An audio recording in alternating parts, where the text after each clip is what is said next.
মুমিন কখনো হেরে যায় না। মুমিনের হারাবার কিছু নাই। মুমিনের জীবনে যদি আনন্দ আসে, মুমিন শুকরিয়া করে, শুকরিয়া করলে সওয়াব আছে না নাই? আর মুমিনের জীবনে যদি দুঃখ আসে, মুমিন সবর করে, ধৈর্য ধরে, ধৈর্যেও সওয়াব আছে না নাই? তাহলে আমাদের সব দিক দিয়েই তো লাভ। আনন্দের দিনগুলাতে শুকরিয়া করব, আর দুঃখের দিনগুলাতে ধৈর্য ধরবো, দুইটার মধ্যে সওয়াব আছে না নাই? এজন্য বিশ্বনবী বললেন, আজাবান লি আমরিল মুমিন, মুমিনের বিষয়টা খুবই আশ্চর্যের।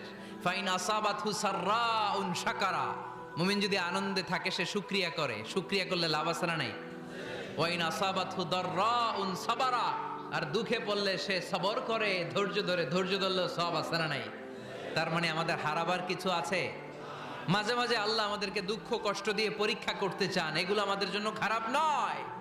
এই দুঃখ কষ্ট বিপদ আমাদের কোমরকে সোজা করে, আমাদের পায়ের